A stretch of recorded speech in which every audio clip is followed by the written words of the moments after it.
I would like you to pull out the documents again. I want to go over a couple of them just to make sure that we're all on the same page. Okay, and then we will transition into our quick draw activity and I'll explain what that one will look like. Cool? So make sure you have 3.3. Let's start with the religious documents. Pull that one out for me, please. And I will do the same. Okay. Unfreeze the screen there for you. All right. There are a couple that I would like to just kind of highlight, and then we will move on. Let me make sure I find it. Okay. So we had talked about human sacrifice of the Aztecs quite a bit. According to the text, if you slide down to the Aztecs, document 1, that's where human sacrifice is talked about. According to the text, why did the Aztecs believe they had to practice human sacrifice? The religious document, Aztecs, document 1. All the way down. It says Aztecs above it. Okay. According to the text, why did the Aztecs believe they had to perform human sacrifice? Amar. Pain and loss to them were a necessary prelude to conjuring up their royal ancestors. Yeah. Say that again. Say it a little bit louder for me. Pain and loss of blood were a necessary prelude to conjuring up the royal ancestors. Absolutely, right? It was a way to connect with ancestors. What else might that be a part of? We kind of touched on it when I was talking with you guys about it. Will, what you got? So they used human sacrifice as like debt payment to gods. Why is debt payment a thing when you're sacrificing? Why do you think? Staying with you. The gods make sacrifices for them, or at least that's what they believe. What do you mean? Like they do stuff with them. They do stuff. What is stuff? Like I don't know. Hang on. Can I rephrase why I'm asking you this? Yeah. Okay, listen. So on a test, if I asked you, why do you think human sacrifice is important in the Aztec culture? And you told me because the gods did stuff, do you think you'd get full points? Okay, that's why I'm asking. So I want you to go deeper.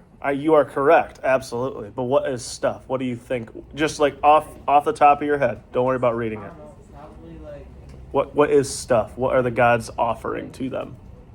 a good harvest, maybe, or like Say that louder. a good harvest. A good harvest is absolutely correct. Well, yes. Yeah. Yes. That's what I'm looking for. So if you were writing this down, this should be a test hint for all of you if you're listening. If you were writing down something and I ask you to explain something or a similarity between things, and you tell me they're the same because they are. That's like there's a video out there of this dude that like walks around and he looks at these trees called aspen trees, and he goes, "You can tell that it's an aspen." And everybody's like, "How do you know?" He's like, "Well, you can tell it's an aspen by the way that it is." Thanks. That was great. Very specific. See what I mean? So like, if I say human sacrifice, they're doing this because 1, they want to please the gods. 2, it's some sort of debt repayment. I would be like, ooh, debt repayment. What do you mean by that? Why is that important? And then you're like, because the gods gave them stuff. Tell me what the stuff is. Okay? Tell me what the stuff is. That's a harvest? Absolutely. Is there anything else that you can think of, Will? What else might, if they need a harvest, what do you need to have a harvest? Rain. Absolutely. Look at that. You're hitting it right on the head. That is how I would answer the question. Okay? If you can answer it like that, that is specific, that will get you the full points. Okay. Cool? Awesome. Okay. Why do you think, this is that second question now. Oh, this didn't unfreeze. My bad. Sorry. I didn't realize it wasn't frozen, or not frozen. The second question. How is sacrifice in the Aztec civilization highly structured? I kind of demonstrated this when I was standing out here. We talked about it. You guys were like, oh, that's kind of brutal.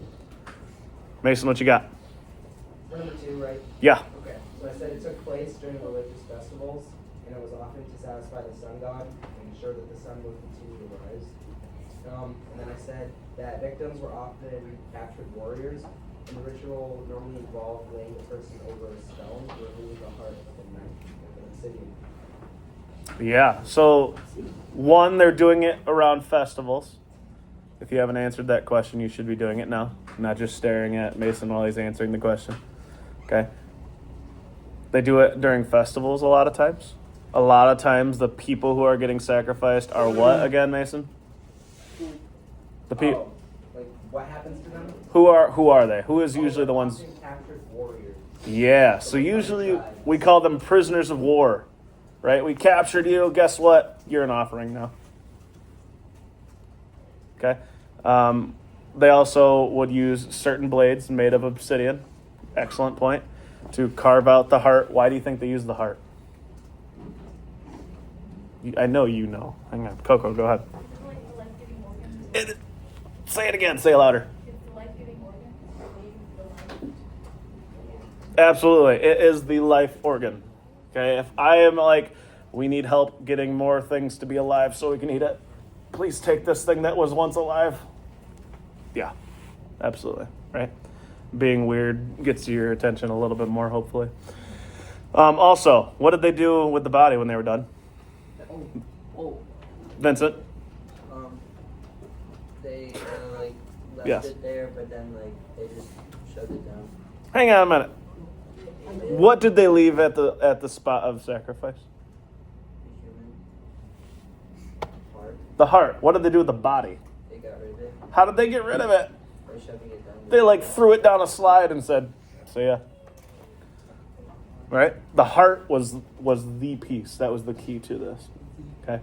Because that was what was living. The heart is what makes you alive, right? It's what beats, you know. You wouldn't have any blood going anywhere if you didn't have that thing beating in there. Okay? But without it, you're just like throwing down a slide on the other side. Okay. Remember I told you there was another freshman student who got to visit the temples, and her mom said like she had some historical knowledge on that culture, right? Where you're literally walking on like a graveyard basically. There used to be blood soaking into the ground over here. Nasty. But that's what they did. They thought that's what was necessary. Okay? Someone tell me what polytheistic faith means. Zaynab, Belief in many gods. louder. Belief in many gods. Why is it different than monotheistic? Because monotheistic is like belief in one God. Yeah. Has anybody heard the term mono y mono? Yeah. It's one-on-one. One-on-one? Or math? A polygon has what? Multiple sides. Wow. Bet you didn't think you were going to hear math in history today. Seriously? Mono? What is a Be mono? like a line. It'd be a line. I don't think that's a thing, but a monogon. I'm sure that's what it's got to be. Okay. Okay, hey, we have another part about the cosmic debt thing, right? I'm not going to necessarily ask you to name me, Lucas Hudson. This way, please. I'm not going to necessarily ask you to name all of these gods. I listed them here so that you have a better understanding rather than just me saying, hey, polytheism, important. This way you can look at it. Okay, and I asked you to name some of the gods there as well. But the big idea is what were these gods in charge of? What did you see? Like they were the gods of what? Ritvik, go. Oh, sun god.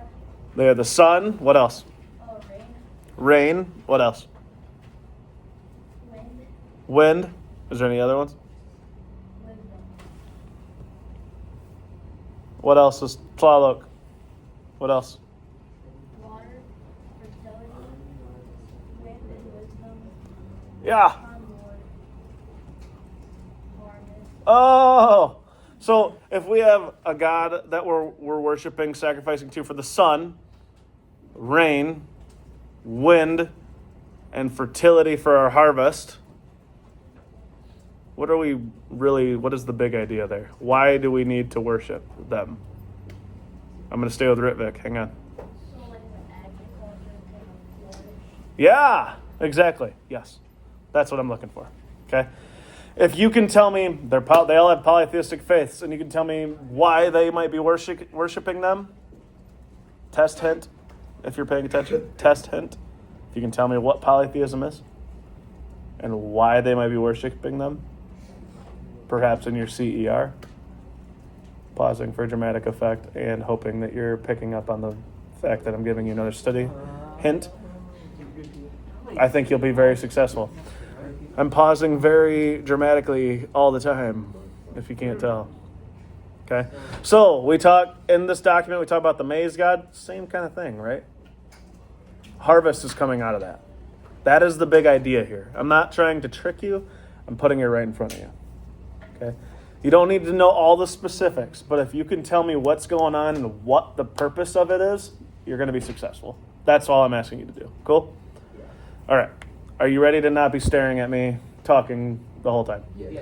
Okay. I have one more thing that you need to stare at me that I have to talk to you about. Are you ready? And this is the last thing, and I'm going to give you a break. Cool? Promise. All right. It's a what? These are all my slideshows. Don't look at all my slideshows. Too many slideshows. Okay. This one has like a ton. What? Oh my goodness, you see Mr. Zuckerberg. Okay. This is your new quick draw activity. Guess what? It's now talking about religious and social characteristics. This is your prompt. Are you ready to listen? Yep. Okay, here we go. Prompt. Imagine there's a sudden change in the climate of the region. Oh no. Oh no. From the northern parts of Mexico to the most southern parts of South America. Because of that rapid shift, rainfall has basically stopped. Okay? It's been completely gone for now, we're assuming, a span of 20 years. It's a long time without rain. Okay? This immediately, obviously, causes a massive reduction in food supply because there's no water. Okay? There's only about 10% of the water remaining. Your job, using just religious documents and your social structures, work in both. Don't just do religious, don't just do social. Figure out how to do both of them. Okay? Your job will be to tell me the same thing. This is that survivor part of the unit. Okay? Who survives? Who, in your opinion, your group's opinion, survives this problem? Okay? I have some guiding questions. You don't necessarily need to answer these questions, but if you're like, I have no idea what that blob of words is saying, think about these questions. Okay? Are we following where we're going here? Yeah. Okay, the rest of this time will be kind of group-centered, independent-centered in a way, okay, but then we'll do quick draw boards. You'll be able to display your information. If there's information on these boards that the kids last time didn't erase, don't do plagiarism. Don't do that. That's bad. Okay. Use the information. You cannot. You cannot. You can. Are you ready? Yep. Okay. Would you like a break? Yes. Okay, I guess I can give you a break. Take 5 minutes. Yes.